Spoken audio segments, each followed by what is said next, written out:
हरे कृष्णा।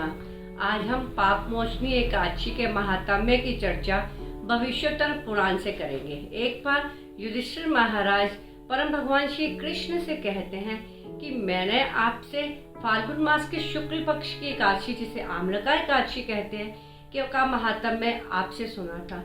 अब आप मुझे चैत्र मास की कृष्ण पक्ष की एकादशी के बारे में बताएं।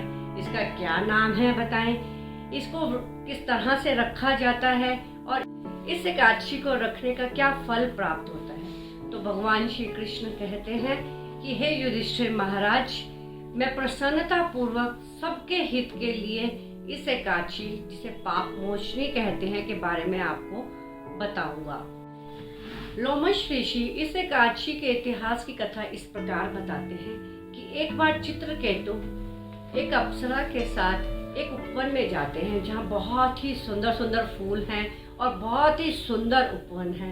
वहाँ उन्हें अनेक किन्नर, गंधर्व और इंद्र, जो कि स्वर्ग के राजा हैं, से मुलाकात होती है। वहाँ बहुत से ऋषि मुनि तपस्या करने के लिए और प्रायश्चित करने के लिए तप कर रहे होते हैं, और देवगण तो इस उद्यान में चैत्र और वैशाख मास में इंतजार करते हैं इस उद्यान की सुंदरता को देखने के लिए। इसी उद्यान में एक मुनि, जिनका नाम मेधावी मुनि था, तपस्या कर रहे थे। बहुत ही अच्छे योगी थे। उनके सौंदर्य और तपोबल को देखकर बहुत सी अप्सराएं आकर्षित होती थी। उनमें से एक थी मंजू घोष, जो कि बहुत ही आकर्षित थी मेधावी मुनि के प्रति। उसने बहुत बार प्रयास किए मुनि को अपनी तरफ आकर्षित करने के लिए, परंतु हर बार वह सफल नहीं हो पाए। अंततः वे कामदेव की मदद से ऋषि को आकर्षित करने में सफल हुई।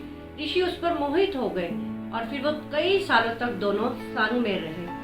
और अंततः अप्सरा का मन किया कि अब वह वापस अपने घर जाए। तो वह ऋषि से कहती है कि मुझे अपने घर जाना है। तो ऋषि कहते हैं अभी रुको, कुछ और पल रुको, कुछ और टाइम रुको। तो अप्सरा डरती भी थी, क्योंकि योगी जो थे वो बहुत ही तपोबली थे।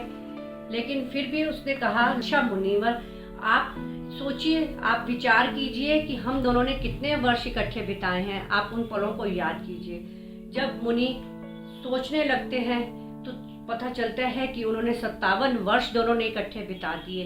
तो ऋषि को बहुत ही गुस्सा आता है और क्रोध से उनकी आंखें लाल हो जाती हैं, और वो कहते हैं, हे पतित स्त्री, तुमने मेरा आध्यात्मिक जीवन नष्ट कर दिया है। तुमने तो मेरी सारी तपस्याओं का फल राख कर दिया है। हे अधम, हे पतित, हे नीच स्त्री, तुम्हारे तो अति दुर्भाग्य का उदय हो गया है, और मैं तुम्हें श्राप देता हूँ कि जा तू पिशाचिनी हो जा। अब मंजू घोषा जो है बहुत ही चिंतित हुई। वो कहती है, हे मुनिवर, दया कीजिए, मुझ पर कृपा कीजिए, मेरे साथ बिताए हुए उन 57 वर्षों को याद कीजिए। कहते हैं कि शुद्ध भक्तों का संग तुरंत लाभ देता है, परंतु यदि कोई शुद्ध भक्त श्राप देता है तो उसका प्रभाव 7 दिन के बाद होता है। तो आप मुझ पर कृपा कीजिए, मुझे इस श्राप से मुक्त कीजिए। तो मेधावी मुनि कहते हैं कि आपने पाप तो किया ही है, आपको पाप के फल भी भुगतना ही पड़ेगा, लेकिन फिर भी मैं आपको इस पाप से मुक्त होने का उपाय बताता हूँ। आप चैत्र मास के कृष्ण पक्ष में आने वाली पाप मोचनी एकादशी का व्रत कीजिए। यह एकादशी सभी प्रकार के पापों को नष्ट करने वाली है तथा भूत पिशाचों के प्रभाव को भी खत्म करती है। इसके बाद मेधावी मुनि अपने पिता के आश्रम में जाते हैं और उन्हें प्रणाम करते हैं। तो उनके पिताश्री उन्हें बोलते हैं कि आपने तो अपना आध्यात्मिक जीवन उस स्त्री के संसर्ग में नष्ट कर दिया है। तो मेधावी मुनि कहते हैं, पिताश्री, मैं आपसे यही कहने आया हूँ कि उस स्त्री के साथ गुप्त रूप से अनेकों वर्ष बिताने के लिए जो मैंने पाप किया है, उसका मुझे प्रायश्चित बताइए। तो उनके पिता कहते हैं कि मेधावी, तुम्हें जो है चैत्र मास के कृष्ण पक्ष में आने वाली पाप मोचनी एकादशी का व्रत रखना है। कितने भी पाप दुखदायक हो, सब नष्ट होते हैं। तो मेधावी मुनि ने विधि पूर्वक पाप मोचनी एकादशी का व्रत किया और उनके सभी पाप खत्म हुए, और वह फिर से तपस्या में ध्यान लगाकर अपना आध्यात्मिक जीवन प्रारंभ करते। उसी तरह मंजू घोषा ने भी व्रत किया और अपनी अप्सरा की सुंदर देह प्राप्त करके वह भी स्वर्ग को गई।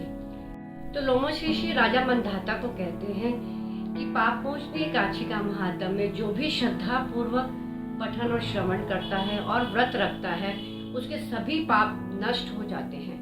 तब भगवान श्री कृष्ण युधिष्ठिर महाराज को कहते हैं कि हे युधिष्ठिर महाराज, जो पाप मोचनी एकादशी के महात्म्य को श्रद्धा पूर्वक श्रवण करता है और पठन करता है और व्रत रखता है विधि पूर्वक, वह हजारों गौ दान करने के फल को प्राप्त करता है और साथ ही साथ ब्राह्मण हत्या, भ्रूण हत्या, शराब, गुरु माता के साथ संभोग आदि सभी पापों के फलों से मुक्त होता है। तो अतः जो भी इस पाप मोचनी एकादशी को विधि पूर्वक रखता है और सभी नियमों का पालन करता है, मैं उससे बहुत प्रसन्न होता हूँ और उसको अनेकों अनेक लाभ प्राप्त होते हैं।